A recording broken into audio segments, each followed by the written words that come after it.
Hey guys, it's Nailbiter, and I've got another World of Tanks commentary here. This was a game that I had on Malinovka with the IS-4. I've been playing a bit of the IS-4 recently, trying to grind 3 marks on it.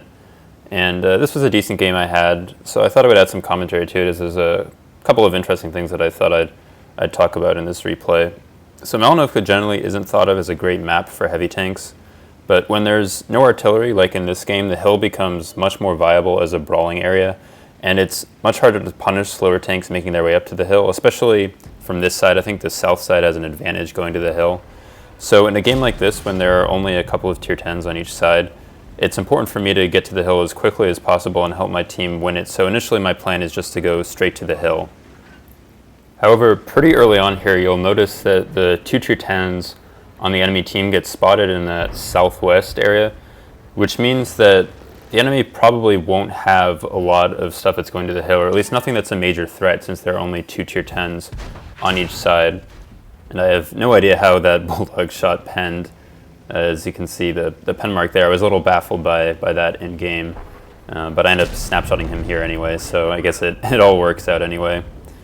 But so most of my team, or I still have a good portion of my team going hill, so I think, or I decided that they should probably be able to take the hill without me. I mean, it's a bit of a risk, obviously, trusting my team to do something, but I'm a bit worried still about the south being pushed, since we really don't have much back there that's defending the base. So I'm going to make a bit more of an aggressive play here, and since there's no artillery, I can afford to do this, where I can peek over this ridge and basically just spot anything that the enemy has going in the direction of the hill. And the idea is essentially just to distract the enemy and make it easier for my team to get up the hill. I'm kind of using myself as bait, and I mean, especially because I have pretty decent stats, people tend to pay a lot of attention anytime I get spotted on the map. And so by doing something like this, I can just kind of distract a whole bunch of tanks of the enemy team and just let my team essentially go up the hill and take the hill for free.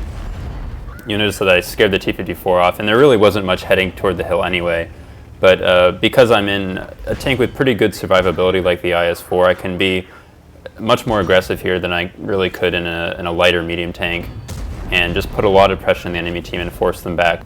And again, the reason I decided to make a play like this was because those 2 tier 10 heavies were spotted in the south. I figured that it was unlikely the enemy had a whole lot going hill. And so instead of wasting time going up the hill when there was a chance that the enemy could have pushed the south, and so obviously if I had gone up the hill, it would have taken a really long time to get all the way back to base. But by doing something like this, I've just basically taken a shortcut into a much more forward position, and I probably would have ended up going into this position anyway because of the deployment of the enemy team. Now I'm also in a position where I can spot for the teammates that I have who've gone up the hill. As you can see, I've got a bunch of teammates up there on the hill. And I can just keep kind of poking this ridge and getting lights for my teammates to shoot. And so this is the advantage of playing a heavy tank that has a bit more armor, a bit more survivability, as I mentioned before, is you can afford to, in these kinds of matchups when there's no artillery, and when there really aren't too many top tier tanks, you can afford to just take more risks and be more aggressive than otherwise. The IS-7 and E5 have also stalled out in the southwest, and so because of the more aggressive play that we made in the north, we've taken so much more map control than the enemy team. And really it's going to be very difficult for the enemy team to win this game at this point. Their only chance is essentially to just rush the south and hope that we don't get back in time to defend the base.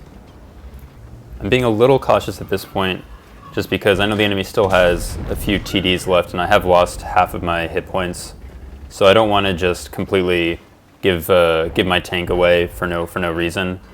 But obviously, we're in pretty good shape, and my team is pushed down the hill, so it's not like I have to worry about being the only one in a forward position who's able to spot.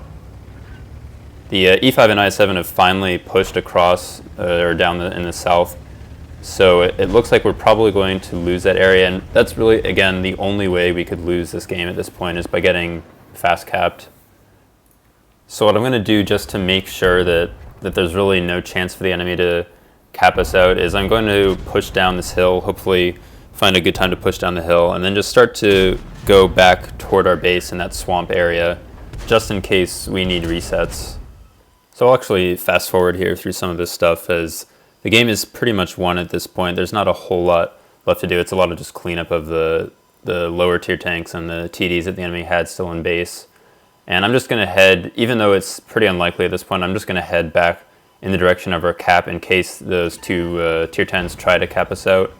As you can see on the minimap, none of my team have gone back, so I'm just going to act as a safety valve in the unlikely chance that we do actually start to get capped out. But since I'm already fairly close, I'm going to just stop and take some shots along the way, since I'm pretty sure that even if they were to start capping, I could easily get back and get resets. And I have enough HP left that trading shouldn't really be too much of a problem.